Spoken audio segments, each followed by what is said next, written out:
नमस्कार, मैं हूं देवेंद्र। आप देख रहे हैं पंजाब केसरी टीवी चंडीगढ़। साल 1966 में जब पंजाब से अलग होकर हरियाणा अलग राज्य बना, तब से ही कई मसले दोनों राज्यों के साथ जुड़े हुए हैं।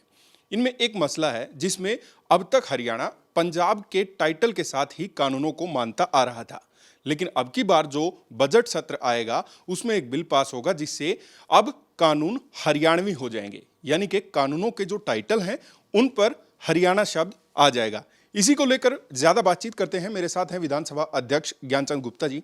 गुप्ता जी, जिस तरीके से अब तक पंजाब टाइटल को कानूनों के साथ लेकर हम चल रहे थे, अब ये बदलाव होगा, किस तरीके का आप देखते हैं, कितना गौरवान्वित होगा और क्या कुछ इसमें होने वाला है पूरी प्रक्रिया?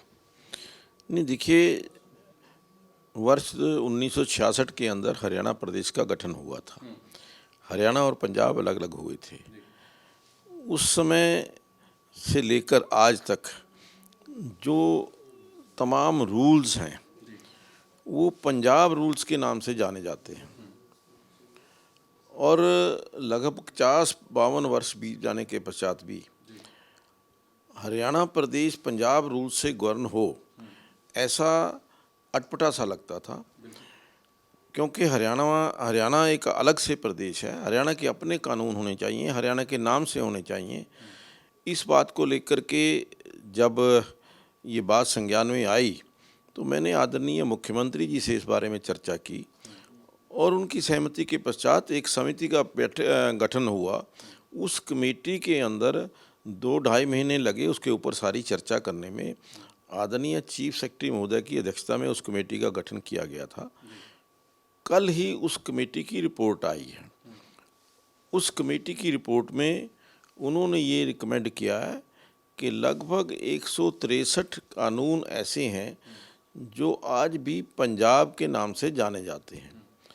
उन 163 कानूनों के अंदर पंजाब की बजाय हरियाणा का शब्द आए, उसके लिए आने वाले सत्र के अंदर एक बिल जो है वो सरकार की तरफ से आएगा, जिसके पश्चात जहाँ जहाँ पंजाब का नाम है हमारे रूल्स के अंदर, वहाँ हरियाणा का नाम जो है वो रिप्लेस हो जाएगा। ये केवल नाम बदले जाएंगे या और किसी तरीके का इसमें जो है कार्रवाई में या संशोधन किसी तरीके? देखिए, नहीं, रूल्स तो ऑलरेडी बने हुए हैं। उन्हीं रूल्स के बीच में जहाँ पंजाब का नाम है वहाँ पर हरियाणा का नाम आ जाएगा और वो सारे रूल्स अब हरियाणा रूल्स के नाम से जाने जाएंगे। एक तो इनकी संख्या कितनी है वो मैं आपसे जानना चाहूँगा। एक चीज़ मैं ये जानना चाहता हूँ, ये केवल स्वाभिमान वाली बात है या फिर कि कई और मसले चल रहे हैं इसमें एक इसको स्ट्रॉन्ग बना लें? एक बात ये है कि कोई भी प्रदेश या कोई भी ऑर्गेनाइजेशन अपने रूल्स के मुताबिक चलती है। मैं समझता हूँ कि हरियाणा प्रदेश को बने हुए, इंडिपेंडेंट स्टेट बने हुए लगभग 50-52 वर्ष हो गए। तो एक गौरव की भी बात है, एक सम्मान की भी बात है कि हमारे रूल्स जो हैं, हम अपने रूल्स के द्वारा गवर्न हो रहे हैं, ना कि किसी दूसरे प्रदेश के द्वारा।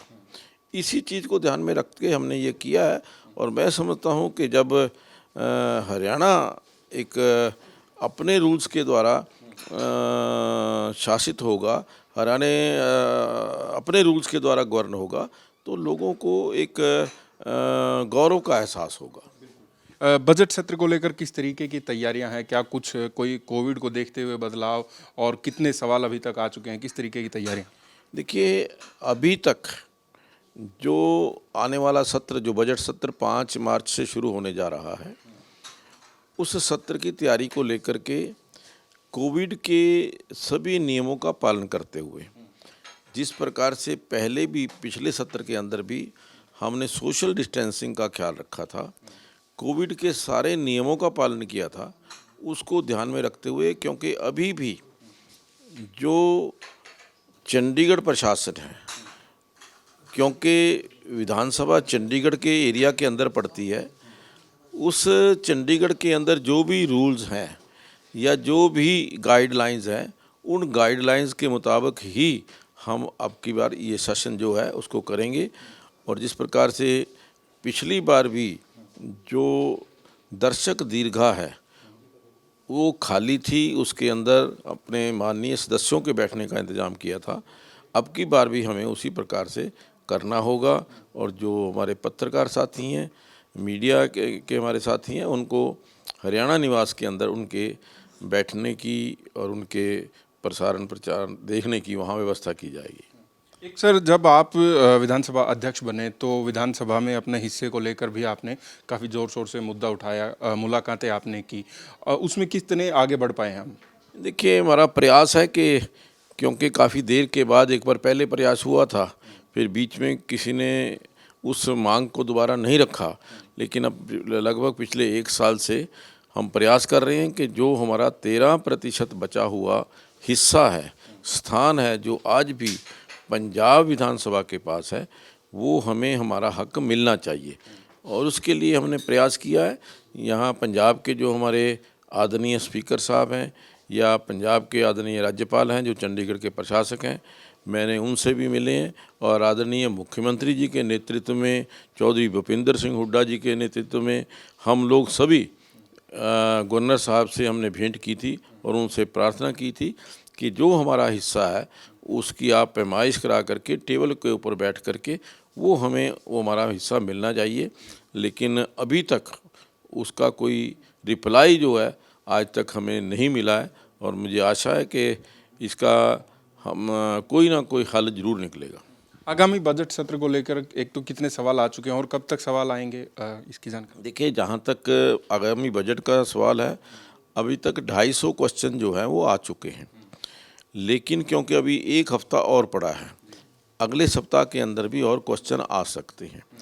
लेकिन जब भी जितने क्वेश्चन आएंगे उनका हम जो चयन है, कौन कौन से प्रश्न विधानसभा के अंदर लगे हैं, उनका चयन ड्राफ्ट लॉट से हम करेंगे।